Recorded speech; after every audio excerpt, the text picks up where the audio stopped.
Today's sound advice concerns the vital question of how to build the best possible team to set you up for success. Here to lend their expertise on this topic, we have the music creator and creator of the Music Business Toolbox, Brian Calhoun, and renowned entertainment attorney, LaRon Rogers.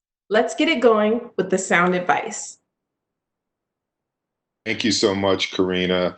Really happy to be here. My name is Brian Calhoun, as she mentioned, and I'm joined here by my very good friend and colleague, LaRon Rogers. One of the key topics that we discuss is really important for musicians is really to build a team around them, and who are the key people that you're going to work with, whether you are playing stadiums, to 50, 60,000 people, or you are just getting started and you are playing coffee shops and, just uploading your music for the first time to the various DSPs or digital streaming platforms. So what we're going to do is we're going to go through these 10 key business relationships. And what I encourage you to do is to drop any questions that you have into the chat right there on your screen, and we'll try to get to your questions. Hopefully we'll answer some of the stuff before it even happens. But we're gonna just go ahead and probably jump right into it, since we don't have a whole lot of time. We want to be able to get through everything, through all these 10 relationships, and be able to save some time so that we can answer your questions. LaRon, how you doing, man? Man, I'm doing fantastic. Pleasure to be here. Welcome to everybody who's out there looking on. That's right. That's right. Looking real flossy with all those plaques there, my friend. Somebody's got to do it. All right. So let's get into it. And let me also just one of the things I want to say that I think is really important about this too is that LaRon is an attorney, and we're going to get to that. One of the key business relationships is with your lawyer, but one of the things that makes LaRon unique in this regard, and to be able to have this conversation, is that he's not just a traditional attorney in that that's all he does. So he works with artists in a lot of areas of their career. So it will help with respect to he has a lot of perspective on other members of the team. So with that being said, let's get into it. Let's do it. The 10 key business relationships. The number one, the very first one, your bandmates, the other creative contributors on your music. Yeah. These are the people that you're gonna get in the van with and travel across the country. You're gonna be in the studio with. These are people that you are going to be with, hopefully together for many years, decades to come. Yeah. So I think a couple of things to look for if you're a creative and you have other people who are with you.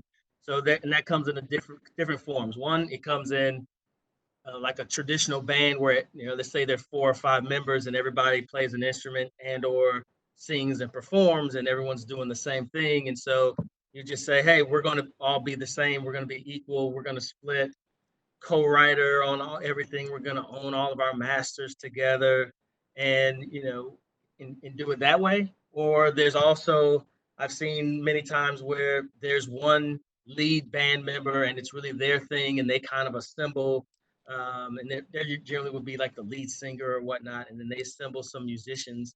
And so they may say, well, I should kind of be the main person, and I'm putting these 3 musicians in place. And so the difference, whatever, I think the whole thing is, whatever your relationship is, you want to memorialize that, right?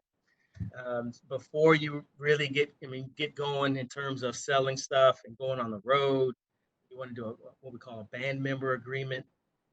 Many bands will form a company so that they can operate more like a corporate structure. And then if that's the case, let's say you form an LLC, and you have what we would have is an operating agreement, which would basically govern how does the band want to handle the ownership of the intellectual property, the name? Does everyone own it equally? Does the company own it? How does that work if one member leaves?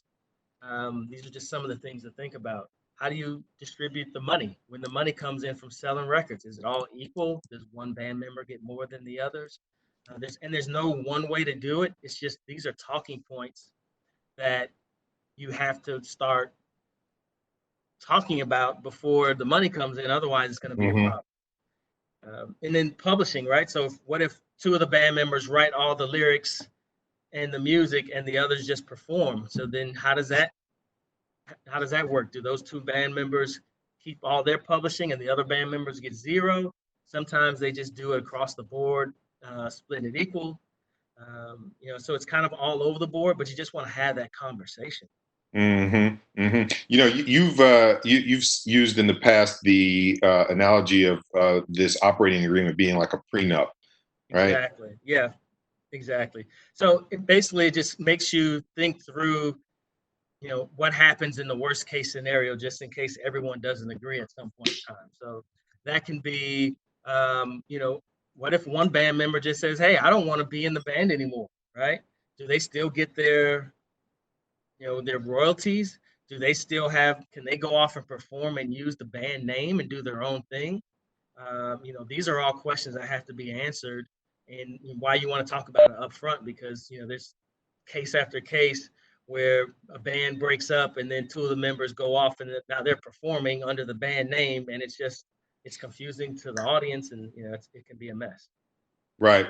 And one of the other things too is we're going to go through the other 9 elements or the other 9 business relationships. Yeah. It's important to note that until you have these other relationships in place, the band, it has to do everything.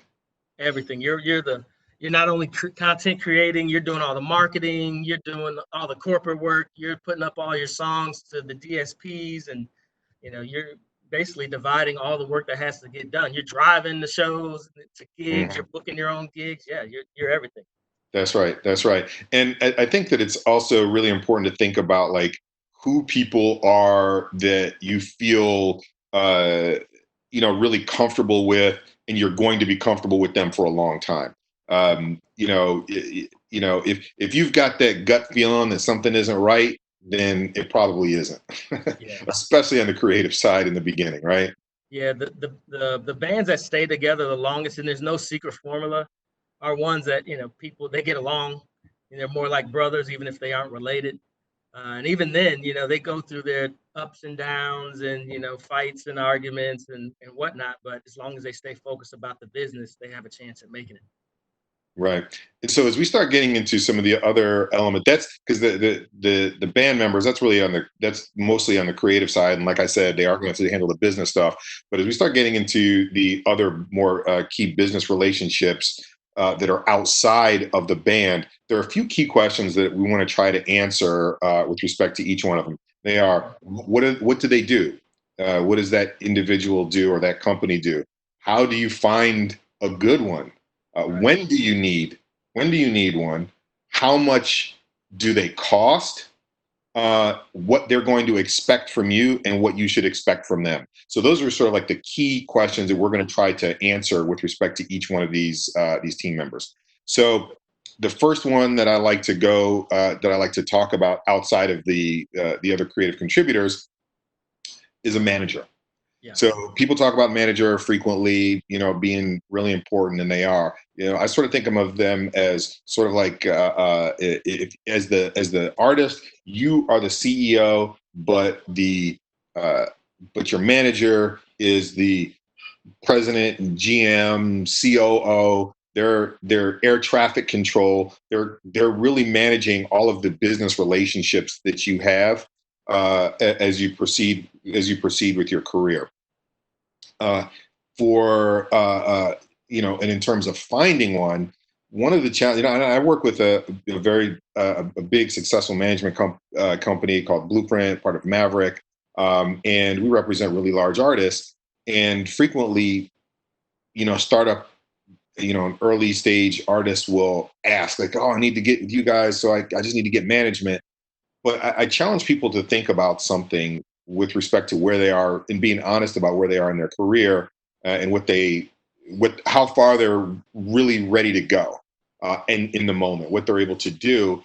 Because if a manager is representing a client that makes $5 million a year, or $10 million a year, or $1 million a year, it's easier for an artist to go from $1 million a year in revenue or $10 million a year in revenue to $11 million a year in revenue than it is for somebody who makes zero to get to 1 million, right? Definitely. So it's sort of like followers on Instagram or Twitter or Facebook. It's easier to if you got 1,000, it's easier to get to 1,100 than it is to go from 0 to 100, right? So it's that marginal increase is easier at that point. So the time that a big successful manager takes away from potentially working with an already successful client, are they going to be able to see that kind of return? Right. Well, that's the hard question, right? So you're asking, how do you get to a reputable manager, or someone that can help you? And then when is the right time to get to that manager, right? That's And so first let's back up and let's talk about, well, what does a manager do, and what makes a person a good manager? Because I look at it like this. I get calls frequently from young artists who, in their minds, they're just a manager away from being a big star, right? And they want me to connect them with a manager so that they can, get put on. And, I really tell them, well, what have you done so far to handle your business? Because that's basically what a manager is doing, is that they come into play where the creative is at a point where they're just focused on creative, and then the manager oversees most of the business. So if you don't have anything completed in terms of your music, what's the manager going to do? What business are they going to handle for you? So the artist has to get to a certain point even before it's time to bring someone else in to help them. And we were talking about that a little bit before with the bandmates, but it's the same as if you're a solo artist. So some of the characteristics and first I'll take it for a beginning stage manager for an early artist, right? And then we'll move on to some of the more established artists. But for a new talent, you need someone, or you would like someone that has relationships to help you create good music, right? So you want someone that has relationships to producers and writers, and maybe other talent or other creatives in the process that can jump on your project, right? Maybe do a feature on a project, right? Because before you make a hot record or records, there's nothing to do, just quite frankly. So that's the first linchpin, someone that can help you make good product. Then that manager needs to have some idea about marketing and promotions, because you can have the best record. You can be from some obscure city in the United States or in the world, but if no one knows about you, then you'll never be famous. You'll never have a real industry career. So, your manager needs to know something about some marketing promotions. It's a plus if they have relationships with digital service providers, which we'll talk about a little later, or online marketing companies. Even if they have some information or familiarity with TikTok and how to really utilize IG and how to utilize YouTube. Those are some of the baseline kind of characteristics that you're looking for. And then you hope to have someone with some general industry knowledge. They don't necessarily have to be 10 years in the game, but some general industry knowledge, and just someone who has some good business sense. They don't have to be a perfect, person that's been in the music business for a while, but just have some good business sense so you can trust them, so they can go out and represent you. And then as you evolve as an artist and you become, to the level of the artist that you and Blueprint Group represent, it starts to evolve, and not one manager can handle a big artist, right? It really starts to take a team of people.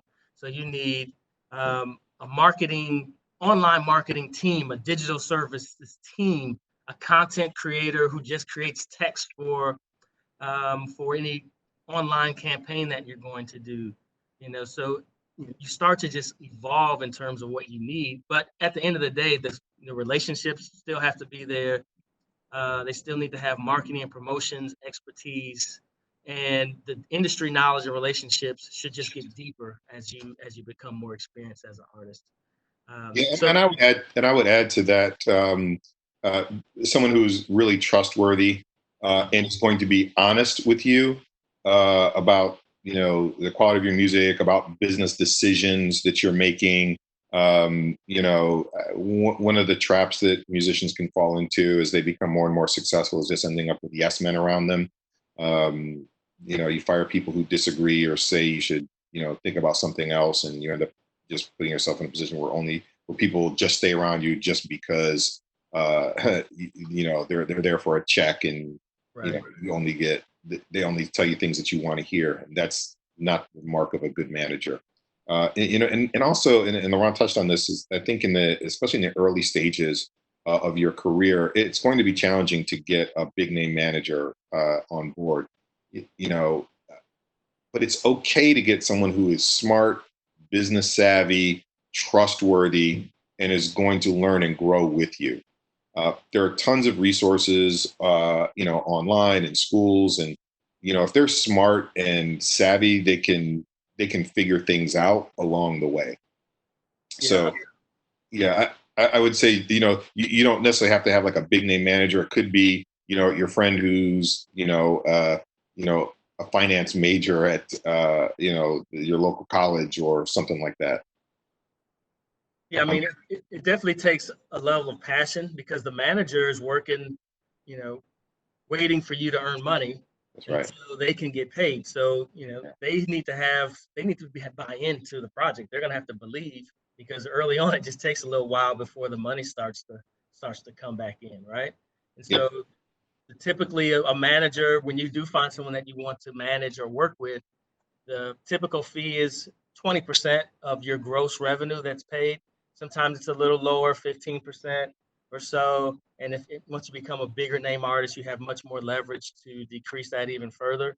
But generally, in the beginning, it's about 20% of gross revenue.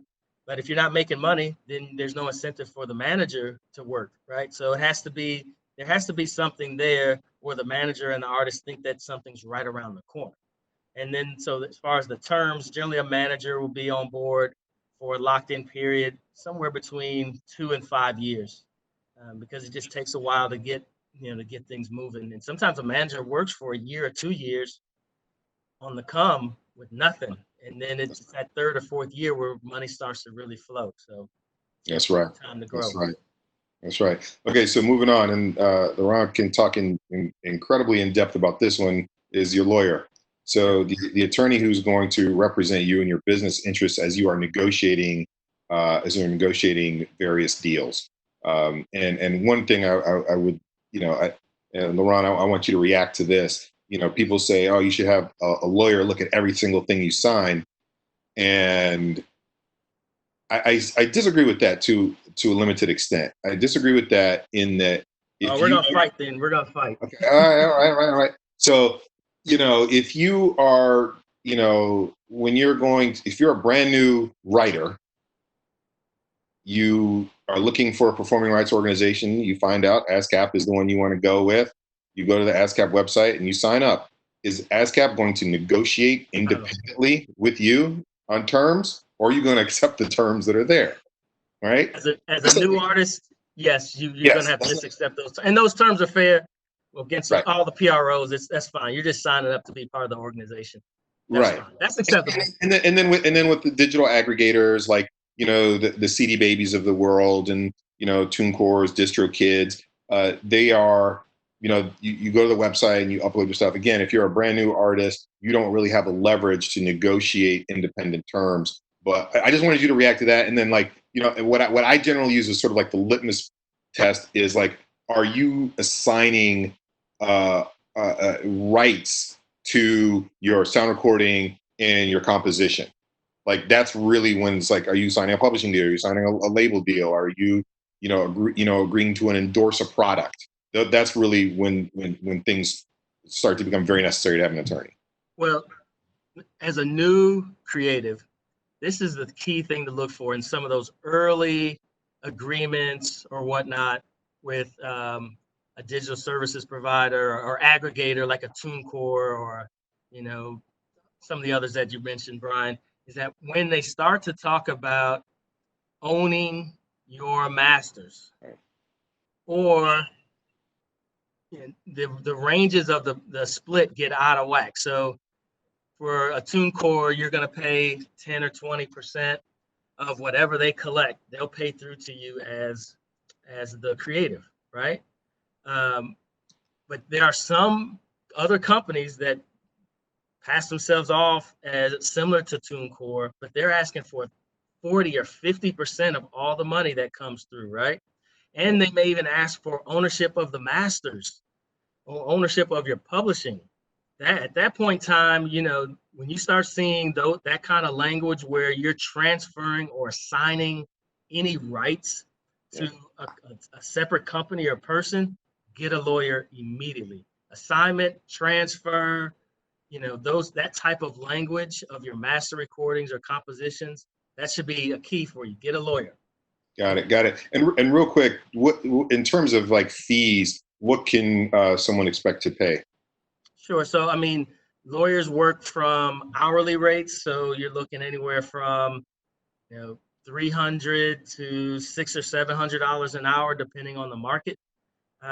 Some work on a flat fee. So, for instance, if you have a contract that you need to get reviewed or negotiate, they may say, okay, that'll be $1,500 flat fee, and they kind of know the range of that it takes to do that agreement, whether it's a management agreement or a distribution agreement with one of the independent distributors. And as you become a bigger artist, you know, attorneys work on a percent of revenue that comes in. It's commonplace for attorneys to be compensated 5% of the gross revenue for an art that an artist earns, you know, while the attorneys represent them.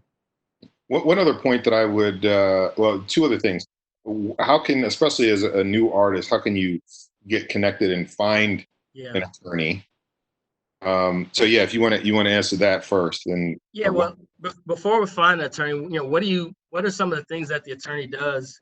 Not really everybody understands what the attorney does, right? So obviously, an attorney will negotiate contracts for you. And you know, that's from your recording agreement, your distribution agreement, your bandmates agreement. If you write on other people's projects, you know, those agreements. Then your attorney probably should have some relationships within the entertainment industry to help you along as you go through sticky situations with a label or, you know, things that just kind of come up. But then there's also, they need to be very versed at intellectual property. How do you protect your intellectual property? Means your content for your master recordings, your name and likeness. They need to be able to do that. They need to have some understanding of employment, because you're being employed to tour and do all these things. They need to be corporate. This is all corporate stuff. So you will, as an attorney, I'll form 5 or 6 different companies for clients because they're going to need something for their record label, another for their touring, another for their publishing. So there's all this corporate interplay, and then there's taxes that are involved, and then, you know, brand ambassador deals. How do you do that? And then obviously sometimes as you become a bigger artist, you may sue someone, or you may need to sue someone, or you may get sued. So these are just kind of all the things that a lawyer, your one main entertainment lawyer may not do everything, but they have to be able to issue spot so they can bring in an expert in a particular area and help the artist through it.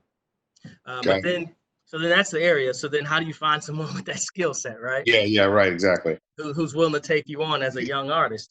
Real quick, before you go, because what I wanted to say is one of the things I generally say is make sure it's an actual entertainment lawyer and someone who knows this particular business. Yeah. Just because they're an attorney, you know, they went to law school and passed the bar, if their focus is real estate, they're not going to be able to provide you the kind of insight and advice that you need for these particular deals.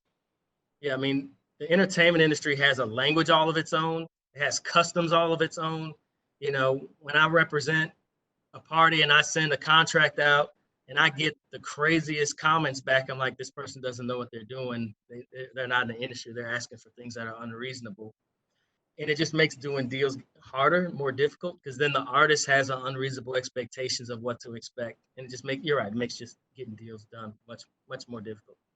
But in terms of, you know, how to find a good lawyer, you know, if you're in a metropolitan city, if you're in LA, New York, Atlanta, Miami, Nashville, Chicago, you know, one of those kinds of cities, your local bar association will have a entertainment and sports law section. you can start there. And then, once you kind of get some names, you can, talk to some other folks and see who else they represent. You can start to try and whittle it down. Actually, the universe of good entertainment attorneys is actually pretty small, even across the country. So, in addition to your local bar, there is the American Bar Association. Mm-hmm. They also have an entertainment sports law section. There is the Black Entertainment Sports Lawyers Association. They have a similar kind of directory. And so then you can kind of cross-reference those people, and you start to whittle it down to a pretty small group of people who are kind of do a lot of business in the industry. Okay, so I want to make sure that we get through. I'm going to incorporate some questions that we've been getting from the audience into some of the answers, and we've sort of set the tone for what we're going to do. And I think there's some consistency that you're going to see across all of the people. Like, they need to be trustworthy. You need to get references and referrals. But we're going to pick up the pace a little bit so that we can get through the rest of them.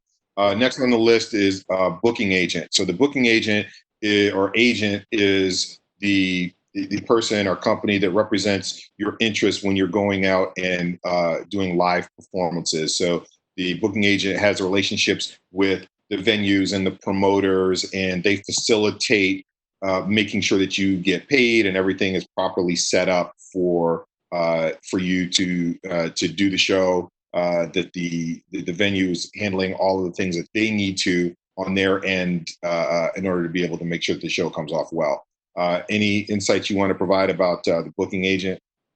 Yeah, I think the big takeaways for a booking agent is they should have relationships with promoters in the industry and venues, right? Because as a new artist, you're not going to be able to headline any show or be at a venue. You're going to need to be on opening act for somebody, right? So you want a booking agent who has some bigger acts, and the artist can be and open up, right? Start there and get your leg, and then you kind of build up, and then you'll get a fan base. And if you're a hip hop artist, it's not like you're going to open up for country artists. That doesn't make any sense, right?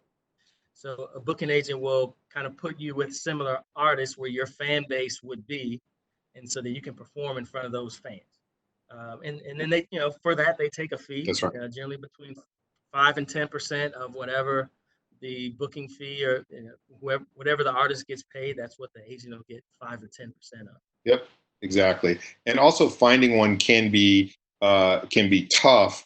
Much like a manager, the booking agent only makes money when you make money. Yeah. So your ability to get people to to buy tickets to come see you is going to be paramount when agents are looking to see whether or not they want to take you on as a client. So if you can demonstrate, hey, every time I post a show, I can sell out this venue that holds 250 people, or these venues, this small group of venues, that is going to be something that could help be compelling with respect to your chances to finding a good agent who will take you on as a client. 100%. I mean, you're selling yourself to the agent, right?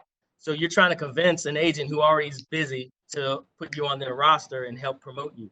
So a couple of years ago, there was an artist called No Name. Well, she's still an artist, but she was a very emerging artist. And my daughter at the time was maybe 13 years old or so. And she loved her. She's telling me about this artist, and the artist is coming to Atlanta, and she's like, "Dad, I need you to call on all your connections. I need to get to this show," right? And so, of course, I'm doing that. I'm a good dad, right? And one of the cool things that her team did is they did these super small venues at like art galleries. They hold like 100 or 150 people. And as I went on the website and I'm trying to figure out how to get my daughter these tickets, you look at all these different venues across these states, and they're all sold out, but they're in super small venues. So what does that tell you?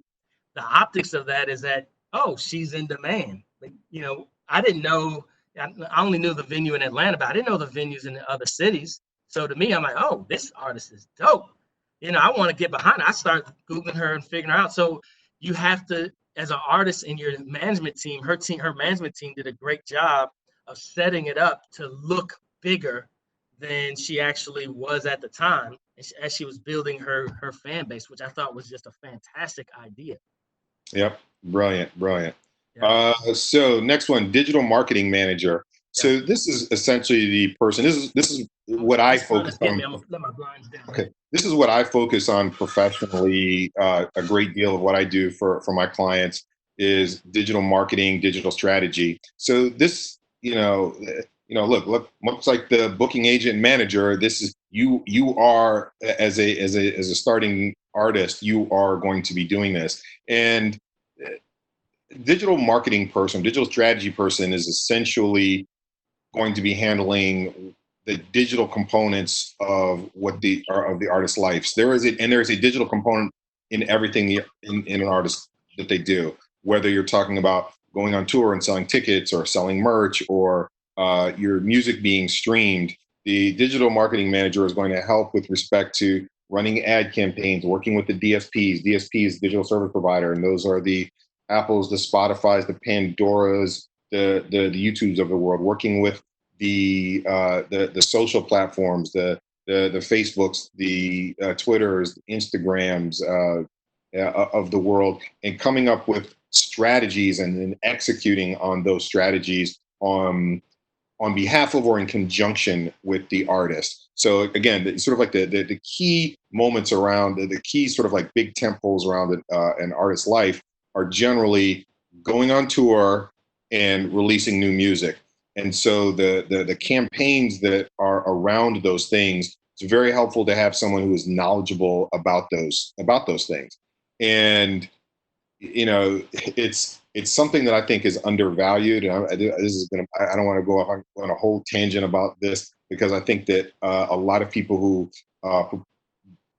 say that they're digital marketing people, all they really do is post on Instagram. Right. That is not a digital marketing. They don't understand metrics. They don't understand data. Drives me crazy. So, again, you're going to have to do these things, but a digital marketing person who really knows what they're doing is going to work with all of these things, and work with the manager, work with the record label who got to work with your distributor, work with the artist directly in order to be able to help execute on your vision and provide guidance on how to do these things. Now, for the work that they do, a digital marketing person could, an entry level person might be a couple grand a month. When you start getting into the, sort of the higher level stuff, it could be, 50,000 plus to, say, hey, I need help setting up this album. That could easily be $50,000 or more to help manage all of those things. But again, in the early stages, that's going to be something that you're going to have to do on your own. Yeah, you and your the artist and their manager are basically going to be in that role, and so they need to be knowledgeable about it.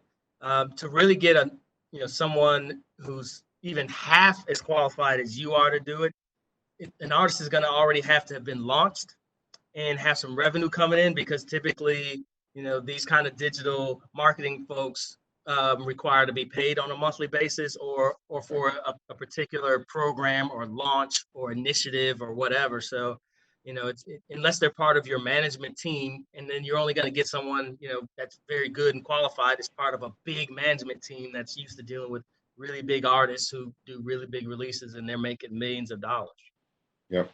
Yep. Okay, so we're going to keep it moving. Next, and this is a big one, is a publisher. So the publisher is going to be the company that represents you as a writer and helps you exploit your composition copyright. Yes. LaRon, you want to chime in on this? Yeah, so some of the big takeaways from a publisher is they essentially collect your royalties that you receive from mechanical licensing and other publishing revenue, right? The key points is there's a difference between an admin deal, administration, where they just collect it. They just collect your stuff, your music or your royalties for your musical compositions, and they charge a fee, generally between 10 and 20% fee, just to collect it. You still own 100% of it, and they'll do that for some time period.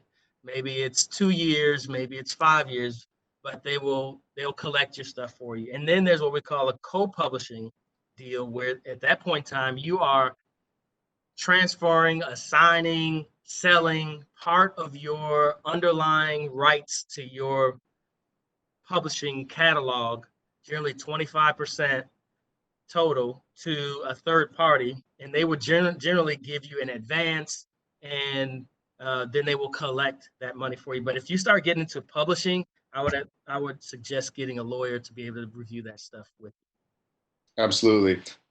So keeping it moving, the next big one, people talk about this a lot, of course, is the record label. Yep. So as the publisher represents your interests as a writer, the record label represents your interests on the sound recording copyright side. So the recordings, the records that you're making, and they will have a relationship. Sometimes it's the same company, or they may have a relationship with a distributor who actually puts it in the stores.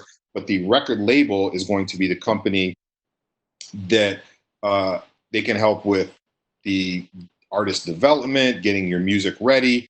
They are generally funding the efforts, so the recording costs, marketing costs, whatever distribution costs are associated with it, and they're executing on those components of it as well. So getting your record ready to be distributed, getting the sound recordings and the metadata and the artwork together, and the album is mastered and ready to go, and then doing all of the marketing initiatives around it to make sure that you're getting the exposure that you hope to get for the release. And frequently in a traditional record label deal, the record label is going to be assigned the ownership of that sound recording copyright.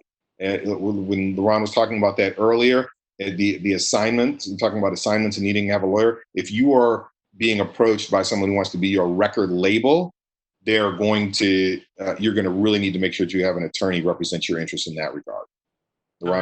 That's 100% right. And so there's really two tiers on the record label side and things to look out for. So there's an independent record label that generally will come after a smaller, newer artist, right? So there's someone that heard you, saw you on IG, on TikTok, somewhere online, and they say, hey, I can help you. I'm going to put you in the studio with some folks. I'm going to put some money behind you. I'm going to help you market and promote you. I'm going to help you launch your career. In exchange, you're going to agree as an artist to be exclusive to my company as a indie record label. And then I will split the revenue with you in some form or fashion. Sometimes that's 50-50. Sometimes it's 25-75%. Sometimes it's just a royalty. And that royalty is, you need a lawyer. It's too complicated to go in our 5 minutes that we have left, but those are the differences in terms of what a record label will do for you, and then what they will then pay you in exchange for risking their time and resources to help you launch your career. Yeah, and just briefly, I would add that looking for a record label and looking for the right one, look at people who've been successful with putting out music that are similar to yours. But yeah, it's going into how they pay and all that stuff can be pretty complicated. But generally speaking, because they're putting up the money, they're going to want to take ownership to protect their risk. Yep. We only got about 6 minutes left, so we're going to want to get through the last few, and I want to incorporate some questions that I've gotten into these answers. The next one is your distributor or your aggregator. So these are the companies that we referenced already a number of times, the CD Babies, the TuneCores, DistroKids of the world. So you basically go to their website, you upload your music, you upload your metadata and artwork. They distribute it to all of the DSPs. When revenue is generated, they collect it, pay you minus their fee, whatever their fee is, whether it's a few percentage points or it's a flat fee. And one of the questions was, who's the best one? Well, it really depends on who you are and what you're doing. I think that, just making a simple sort of comparison grid when you're looking at them, determine what's the most important for you. Some of them charge flat fees and you can upload as much as you want. Maybe that flat fee is a little bit higher. Some of them provide more sort of like blend the label and distributor services that they offer. So you have to see what makes sense for you. And I wish I could tell you that, this is the one to use, but the truth is a lot of these, like the companies that I all mentioned, and others. I mean, they're reputable companies and do good work. It's just finding the right one for your specific circumstances. Yeah, some specialize in certain genres. Some are better for just pure distribution. Others, if you want some marketing support, you may want to consider another one because some are just pure distribution. They're not going to offer any marketing support. So you really do have to figure out what you need and then, who is the best. But again, the takeaways are if any company starts to ask you to assign, sell, transfer rights into any of your sound recordings, your masters, your underlying musical compositions, any of your copyrights, that's when you want to get a lawyer involved. Absolutely. See, we got 2 left on our list. 9 is a publicist. Yeah. This is oftentimes one of the ones that I hear independent artists say. It's a lot like the manager. Oh, once I get the publicist, I'm going to be famous. That's really not. That's not true. Your publicist, especially in today, and one of the questions is about sort of like the digital age. Publicist is going to be the company or person that helps you get exposure in blogs and get reviewed in magazines. When you get bigger, get on like late night TV shows, booked on local news networks, in magazines, doing that kind of thing. They're not doing radio promotions. They're really focusing on press.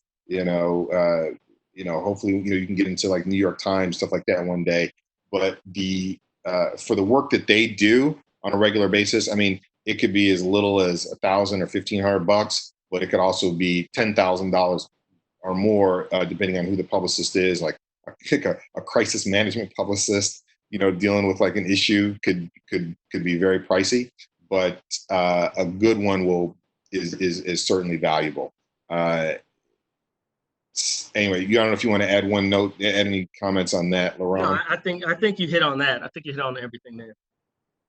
All right, cool. And then the last one is an accountant. So an accountant, oftentimes in this space, they're referred to as a business manager, and they're basically the CFO of your business. If you're the CEO as an artist, and your manager is the president or GM or COO, your business manager or accountant is your CFO. So they're managing the accounts receivable and accounts payable, so to make sure that you're getting your taxes filed, that you're keeping track of the money that's coming in and the money that's going out. Again, initially, you're not going to be able to get with a big firm. They usually charge a percentage of gross revenue, much like a manager does, much like a big attorney does. So, if they're going to take 5%, it's got to be 5% of something that's meaningful. So in the beginning, you're the business manager and just get QuickBooks. Yeah, just get QuickBooks. You may get a bookkeeper initially, just to kind of keep things organized. You don't necessarily have to go out and get a big accounting firm. And then, I have clients that start out early and they're paying an accounting firm maybe $300 to $500 a month just to kind of keep everything together. And then it grows as their relationship grows, and it may convert to a percentage of revenue at some point in time. Just kind of evolves. Right. So one thing to take away on the accountant is just to make sure that you maintain the relationship and keeping everything, overseeing everything. Don't let anybody have carte blanche over all your finances. Great. Always sign your checks. Right. So I think we're about out of time. I wanted to say a couple of things, though. Number one is, as it was mentioned, Karina mentioned early, I created a book and set of tools to help independent musicians manage their business and guide them through the process. So what we've just gone through in these 10 business relationships is taken directly from one of the chapters of the book. It's called the Music Business Toolbox. And for everybody who's tuned in, you can get 50% off if you go to musicbusinesstoolbox.com/ASCAP. So I encourage people to visit that. Also, I know there were a number of questions that we didn't get to. I tried to incorporate some of them into our responses, but what I'll do is I'll just jump on Twitter and respond to anybody's questions if you want to ask me right now. And you can just follow me at Brian Calhoun, and it's BRYAN Calhoun, CALHOUN. So Brian Calhoun on Twitter, and I'll respond now. Thank you all very much for having us. And ASCAP, thank you, Karina, Nicole, and everybody else Lauren over at ASCAP. Thank you all so much for inviting us and allowing us to participate here. Thank you. Thank you, Brian.